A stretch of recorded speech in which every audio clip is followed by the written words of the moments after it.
In Nigeria, where the elders warn that a hidden snake in the grass can strike the unwary foot, revelations of concealed threats to national security have emerged from the shadows as the Independent Corrupt Practices and Other Related Offences Commission has uncovered alleged wiretapping equipment and sensitive security documents during a search of former Kaduna State Governor Nasir El-Rufai's residence in Abuja.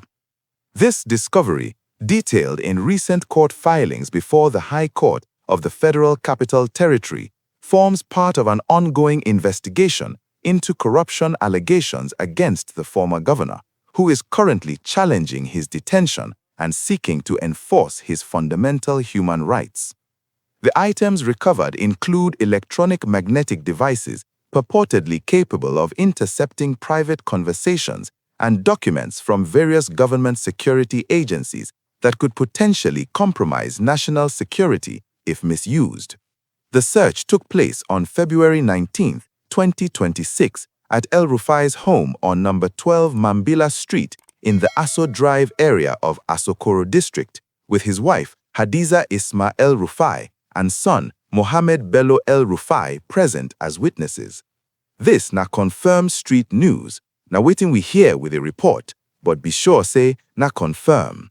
Abeg, hit that subscribe button, like this video, and drop a comment to help us grow and bring you undiluted news. The Commission's actions stem from a broader probe initiated by a petition alleging corrupt practices during El-Rufai's tenure as governor. According to the details presented in court, investigators executed the search warrant and retrieved these materials, which El-Rufai refused to grant consent to access, as recorded in official exhibits. This refusal came amid his admission during an appearance on a television program that he had tapped the telephone conversations of the National Security Advisor, Nuhu Ribadu. Following the recovery, El-Rufai was detained under a 14-day order granted by a magistrate court in Buari on the same day, allowing the ICPC to hold him until March 5, 2026 for further investigation. He had been handed over to the EFCC the day prior after an initial detention where he was offered administrative bail that he could not fulfill. If this story of accountability, security concerns, and high-stakes investigations is drawing you in and shedding light on the intricacies of governance in Nigeria, make sure to like the video, leave a comment with your insights on how such cases should be handled, and subscribe to our channel. We'll continue to bring you the depth and detail on developments like this that affect us all.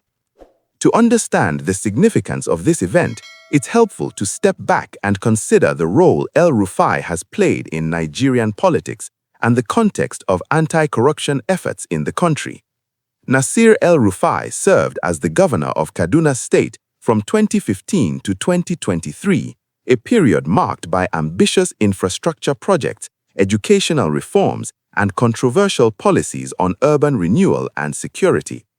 Prior to that, he held federal positions, including as Minister of the Federal Capital Territory under President Olusegun Obasanjo, where he gained a reputation for decisive, sometimes polarizing actions.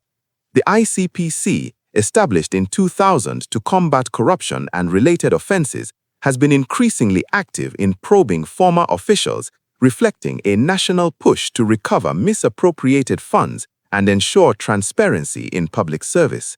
This particular investigation was triggered by a petition detailing alleged financial improprieties, prompting the Commission to gather preliminary evidence from banks and government institutions before attempting to formally invite El-Rufai for questioning. When those efforts were preempted by his detention by the EFCC, the ICPC took custody and proceeded with the search, highlighting the coordinated yet sometimes overlapping roles of Nigeria's anti-graft agencies in addressing complex cases involving high-profile individuals. Among the key actions by the major actors, the ICPC's investigators conducted the search in a structured manner, documenting the presence of family members and the items seized, which included the alleged wiretapping devices and security documents. El-Rufai, for his part, has maintained silence during interrogations, choosing to reserve his statements for court, a common legal strategy to avoid self-incrimination. His legal team has filed a motion challenging the detention, arguing it violates his rights, while the commission counters that all procedures were followed lawfully, supported by the magistrate's order. Notably, an aide connected to the probe has reportedly fled the country, complicating the investigation, and there are allegations that El-Rufai has been threatening potential witnesses, with one such individual formally requesting protection through a letter submitted as evidence. On the financial side, the petition outlines specific claims: the unexplained location of 1.4 million euros, 180 suspicious payments totaling over 2 billion naira from Kaduna State's consolidated revenue account linked to internally generated revenue, and transfers to undisclosed accounts. The ICPC has emphasized that these allegations are under scrutiny as part of their mandate to probe offenses that could undermine public trust and national stability. The implications of this recovery and detention are profound, spanning political, social, economic, and security realms. Politically, it underscores the vulnerability of even influential former officials to scrutiny post-tenure, potentially deterring misconduct, but also raising questions about the timing and motivations behind such probes in a nation where political rivalries often intersect with legal actions. If the wiretapping allegations hold, it could reveal breaches in the chain of command among security apparatuses, eroding confidence in how sensitive information is handled at the highest levels. Socially, the case touches on broader issues of privacy and surveillance in Nigeria, where citizens already grapple with concerns over government monitoring amid rising digital threats. The discovery of such equipment in a private residence amplifies fears of unauthorized intrusions into personal communications. Economically, the alleged financial irregularities point to potential diversion of state funds that could have supported development in Kaduna, a state facing challenges like poverty and infrastructure deficits. Recovering any misappropriated sums might provide resources for public projects, but prolonged legal battles could tie up assets and delay resolutions. From a security perspective, the possession of sensitive documents outside official channels poses risks to national defense, as their compromise could expose strategies or personnel to adversaries, prompting a re-evaluation of how classified materials are safeguarded and shared. Public reactions, as can be inferred from the high-profile nature of the case, are likely divided along familiar lines in Nigeria's polarized discourse. Supporters of anti-corruption drives may view the ICPC's actions as a necessary step toward cleansing the system, praising the Commission for pursuing evidence without fear or favor, especially given El-Rufai's past criticisms of corruption under previous administrations. They might argue that the recovery validates the need for thorough investigations into former leaders to prevent impunity. On the opposing side, some observers and allies of El-Rufai could perceive this as a politically motivated witch hunt, particularly in light of his vocal stance on national issues post-governorship, suggesting that the detention and search are tools to silence dissent rather than genuine pursuits of justice.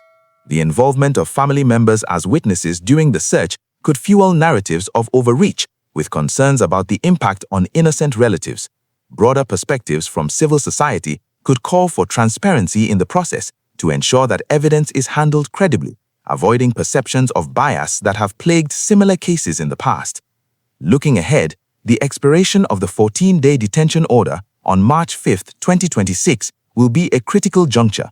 The ICPC may seek an extension if more time is needed for investigations, or El-Rufai could be released on bail pending charges, depending on the High Court's ruling on his rights enforcement motion.